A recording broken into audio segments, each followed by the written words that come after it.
2000s fashion style, here are some brands that you need to know. Brandy has cute cotton tops, activewear, matching sets, and comfy pieces that are perfect for everyday wear. Hollister, a classic 2000s.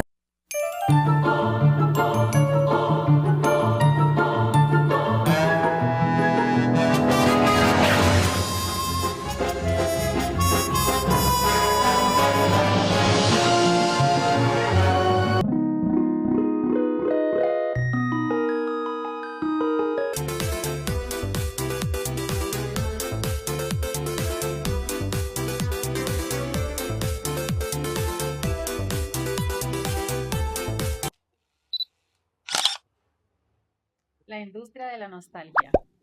Hola, ¿qué tal? Bienvenidos a este nuevo video.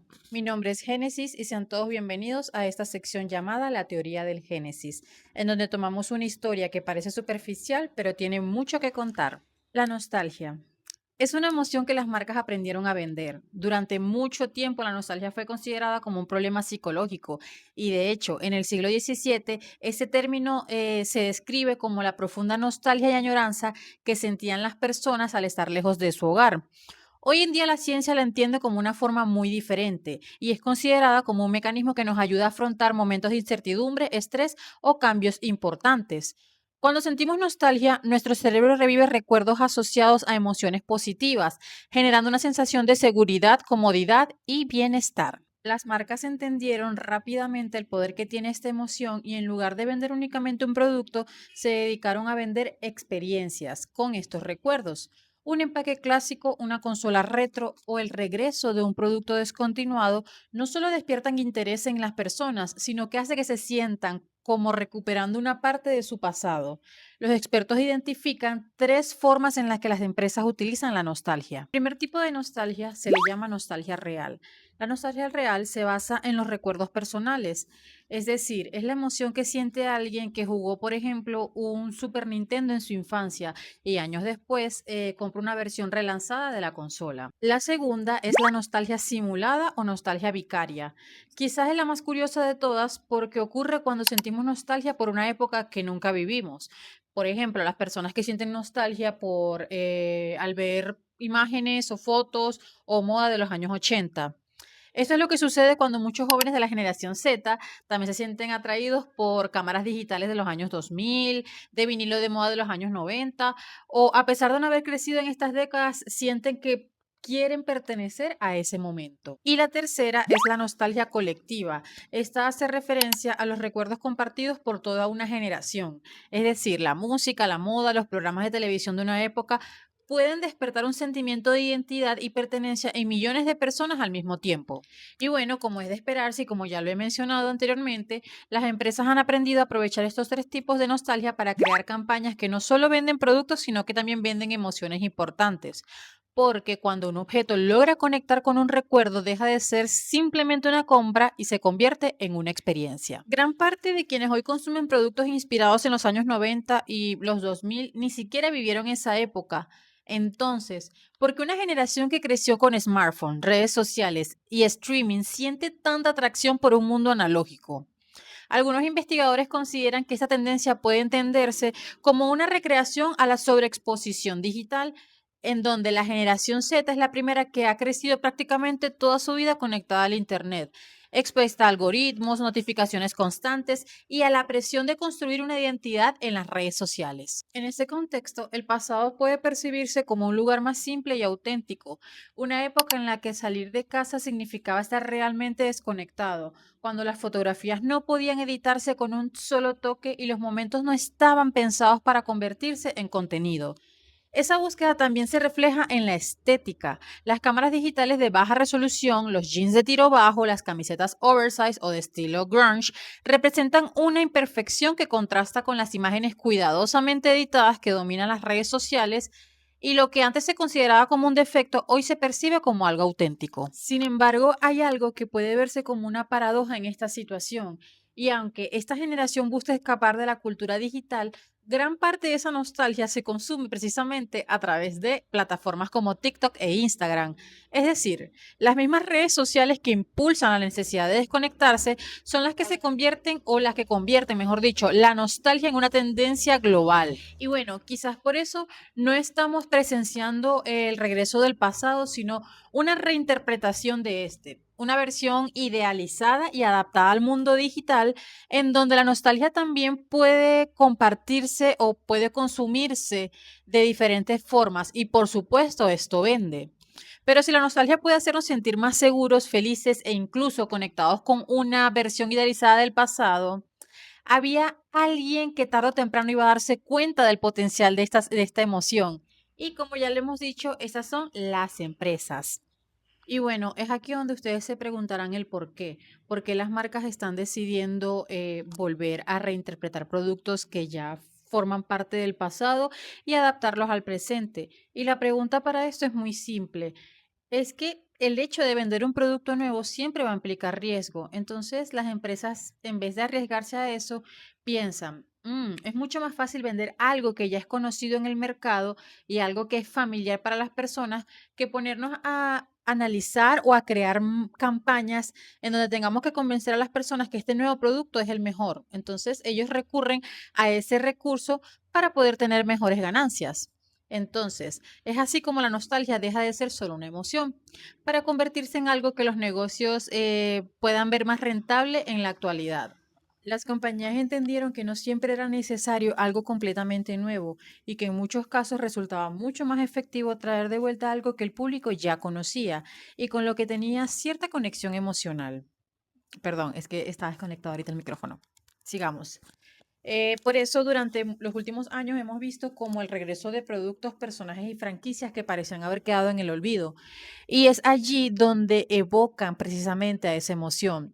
Un ejemplo bastante claro de esto es una colaboración que hizo Nintendo con Lego en donde lanzó una consola antigua. Bueno, no es una consola, digamos, que se le puede considerar como tal. Se las voy a colocar acá para que ustedes sepan de lo que estoy hablando. En donde evocaba como que a dos cosas. Primero, el armar Legos, que eso siempre como que lleva a la memoria de uno como cuando estaba pequeño, que se ponía a armar cositas, y también que es una consola que funciona y trae juegos que fueron bastante emblemáticos en su tiempo.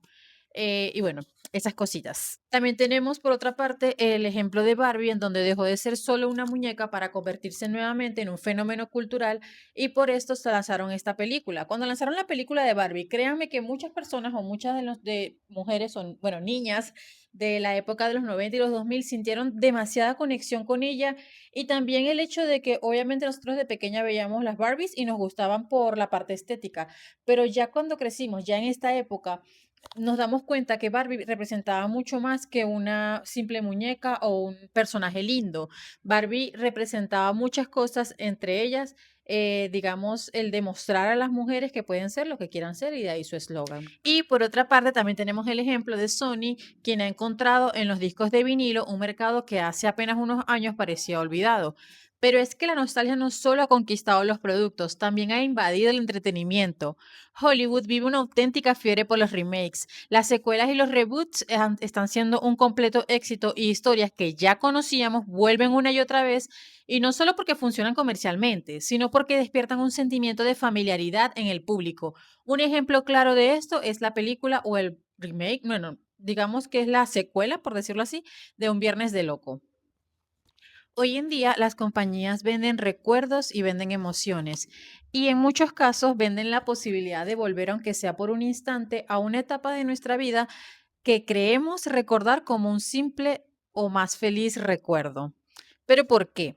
Esto es muy fácil. Muchas empresas ya no se basan sus campañas en la innovación, sino en la propiedad intelectual. Es decir, explotan personajes, películas y marcas que la gente ya conoce porque es más rentable para crear algo desde cero. Eso también conecta perfectamente con el auge de los remakes de Disney y también las secuelas interminables de Hollywood, el regreso de las consolas clásicas y el resurgimiento de marcas icónicas. Bueno, por favor, me disculpan el cambio de iluminación, pero estoy grabando con la luz natural y se puso nublado de repente. Pero anyways, continuemos. TikTok aceleró la nostalgia. Si las empresas aprendieron a vender nostalgia, las redes sociales encontraron la forma perfecta de distribuirla. Y ninguna plataforma ha sido tan importante en este proceso como lo es TikTok. Cada día millones de personas consumen videos de apenas unos segundos en donde el pasado parece estar de regreso. La moda Y2K volvió a llenar los armarios. Las cámaras digitales de principios de los 2000, que durante años fueron reemplazadas por teléfonos inteligentes, ahora se venden nuevamente porque su fotografía es borrosa y con flash transmiten una sensación de autenticidad. Los filtros imitan el grano de las cámaras analógicas y los vinilos volvieron a ocupar espacios en las habitaciones de jóvenes que crecieron escuchando Spotify. Incluso canciones que se escuchaban hace 20 o 30 años están volviendo a ser éxitos hoy en día gracias a este fenómeno de la nostalgia que está trayendo de vuelta TikTok. Pero TikTok no solo recupera objetos, también recupera estéticas, peinados, colores, tipografías, programas de televisión, videojuegos y hasta formas de editar videos. Lo curioso es que muchas de las personas que participaron en esta tendencia nunca vivieron esa época. No están recordando su infancia, están recordando una versión del pasado que conocieron a través del Internet. Y ahí está una de las mayores diferencias en generaciones anteriores. Antes, la nostalgia aparecía de forma natural con el paso del tiempo. Hoy en día, el algoritmo puede hacer que una generación sienta nostalgia por una década que jamás ha experimentado. Y bueno, si todavía crees que la nostalgia es solo un sentimiento, hay un dato que demuestra hasta qué punto se ha convertido en un negocio. Hoy, aproximadamente 1 de 4 juguetes que se venden en el mundo están siendo comprados por un adulto para su propio uso, no para su hijo o un familiar. Ojo ahí. A este fenómeno se le conoce como el mercado kidult. Algo así, se lo voy a colocar acá, kidult. Una combinación entre la palabra kid, que significa niño en inglés, y adult, que significa adulto. De hecho, este segmento representa entre el 25% y el 29% del mercado mundial de juguetes, y en algunos periodos ha llegado a superar el consumo realizado por niños en edad preescolar. Pero ¿por qué un adulto gastaría tanto dinero en figuras de acción de Lego, muñecos coleccionables o cartas de colección? La respuesta no siempre está en el juguete, está en lo que representa. Para muchas personas, estos objetos son una forma de reconectar con su infancia y con una etapa que recuerdan como simple, tranquila o feliz. Comprar un juguete no significa necesariamente querer volver a ser niño, sino recuperar las emociones asociadas a esos recuerdos. Sin embargo, la nostalgia no es la única explicación a todo esto. Diversos especialistas también señalan que el juego puede convertirse en una forma de reducir el estrés y desconectarse de las exigencias de la vida adulta. En un contexto marcado por el trabajo, las responsabilidades y la incertidumbre, dedicar tiempo a un pasatiempo relacionado con la infancia puede generar una sensación de bienestar y comodidad. Además, existe un factor económico. A diferencia de cuando tú eras niño, hay muchos adultos que cuentan con ingresos propios que le permiten comprar aquellos juguetes coleccionables que alguna vez desearon y nunca pudieron tener. Tal es el ejemplo de las personas que coleccionan hoy en día figuras de Pokémon o cartas de Pokémon. Esto es algo bastante común realmente. Es por esto que cada vez es más común que las empresas tengan lanzamientos y ediciones especiales, tales como figuras de colección, set de Lego dirigidos exclusivamente para adultos, consolas retro o colaboraciones con franquicias que marcaron generaciones enteras. Porque al final no están vendiendo solo un juguete, están vendiendo la oportunidad de volver, aunque sea por un momento, a una etapa de la vida que muchos recuerdan con cariño.